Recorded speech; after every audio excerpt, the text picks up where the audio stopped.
Devilish Humanity, a comparative analysis of Ninja Theory and Capcom's Devil May Cry. Devil May Cry is a franchise that may be difficult to understand or appreciate from the outside looking in. In a time when the words hack and slash and beat 'em up dominated third-person action games, which sold on the promise of mindless fun and power fantasy, Capcom developers Hideki Kamiya and Shinji Mikami took a game engine designed for the survival horror game Resident Evil and designed a game where the fun came from not just overcoming a difficult challenge. Instead, the fun came from improving your own skill at the game first and foremost. Devil May Cry was a paradigm shift in the genre. Before Dark Souls created the Souls-like, Devil May Cry created the character action game. Character action games have since remained a stalwart as a niche subgenre. Even now, more than 2 decades later, most character action game developers are former Capcom developers at Platinum Games Studio, a studio that has gone bankrupt, shuttered, and reopened no less than 3 times as Studio Seeds, Studio Clover, and now Studio Platinum. Platinum only seeing real financial success by the breakout surprise of Nier Automata in 2017. A boom year in global hype for video games in general, the genre is whelmed with peril and uncertainty. Given that so few developers make games like these, it is understandable why the fanbase is overly protective, we'll say. The genre is defined by skills scored through building combos and never getting hit, switching weapons and styles to keep the action fresh and fancy, layered soundtracks that grow the music alongside your own hype as you reach higher and higher combos, punishing your score when you take damage or use items to cover your mistakes. Taking cues from the Dynasty Warriors Musou genre, but against strong, pattern-based enemies that pose a real challenge. Yet, enemies are so tightly designed, with animation and sound cues, that even playing with a blindfold or earplugs would not be unreasonable. Oh, and one more thing that makes the character action genre special: the complete and unironic commitment to saccharine, over-the-top, cringy camp. While gameplay is clearly the main draw and appeal, the story also has a certain charm that has, over the years, become deeply meaningful to its fans. I'm not kidding. The writing in DMC and other character action games is everything an awkward teenage boy in the 90s and 2000s thought was cool. Power Rangers, trench coats, big swords, pizza, women who are just like one of the boys and not like other girls, but still pretty and will take care of you like they're your mom, and hugely idealistic speeches about friendship and power and telling other people what to do. It is filled with stiff dialogue and self-aggrandizement. It lacks subtlety at almost every moment. Devil May Cry is an exercise in constant cringe, reasserting that it is in fact cool no matter what anyone else thinks. The story transcends to being equal parts stupid and awesome at every moment. It is the definition of camp, simultaneously too much and exactly enough. One of my life mottos, a saying that I feel defines myself as much as it does many things I observe in my day-to-day life, goes like this: life's best kept secret is that being a genius and being an idiot are not mutually exclusive. Devil May Cry is the epitome of this statement. A story about the corrupting influence of power, the struggles of a broken home, the lasting bonds of a family, the enduring goodness of the human spirit, and how cool it would be to wear leather pants while eating pizza on a motorcycle. Or, what if I listened to punk rock on my headphones slightly too loud during church? Yeah, then all the girls will want to come to my birthday party. This duality is what I set out to prove with this video. as well as to explain the fundamentally different sensibility found in the narrative of Ninja Theory's DMC Devil May Cry reboot. In her long-form analysis video reviewing the entire oeuvre of Ninja Theory's video games, friend of the channel Pixel a Day concluded that the original and the reboot were simply different flavors of camp, neither more eloquent nor less juvenile, less edgy, less cringe, and that is a fair conclusion to reach. It's downright accurate, honestly. While Pixel ended up liking DMC better than Devil May Cry, she also brought in another video essayist friend of mine, Daniel Santos, to explain the controversy and the hateful reaction to what is admittedly a perfectly good video game with unique gameplay ideas we see carried forward into future Devil May Cry games. However, Daniel, my boy, Devil May Cry is absolutely philosophically profound. It is just also equally naive and childish. I'm the philosophy boy. I'm the one who philos, so I will be the one to explain why. When we say that DMC and Devil May Cry are different flavors of camp, what exactly are those different flavors? There are a lot of angles one could approach this from the perspective of music.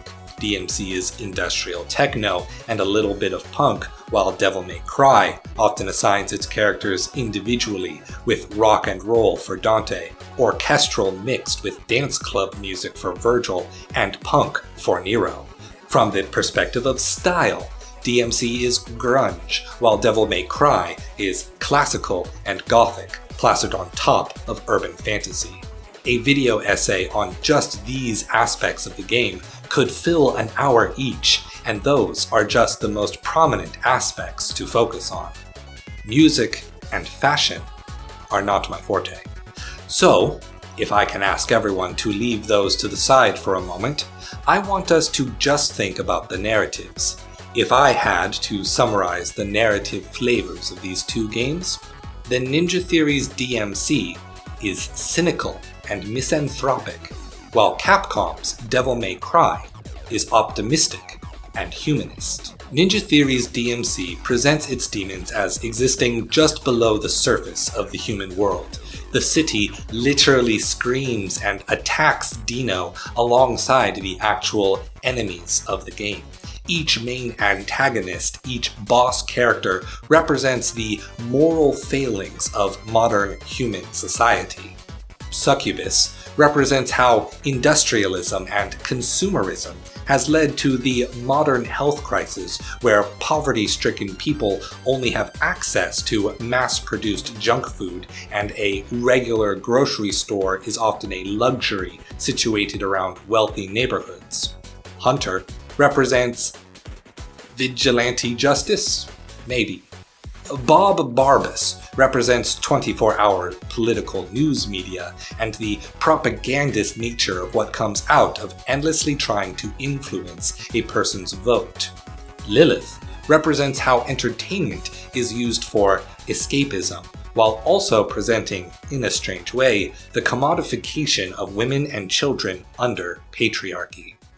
Mundus, well, obviously, he represents corporate elites. He's capitalism. In Ninja Theory's DMC, human behaviors and the activities of society are the demons. Humanity itself is the evil that Dante needs to overcome.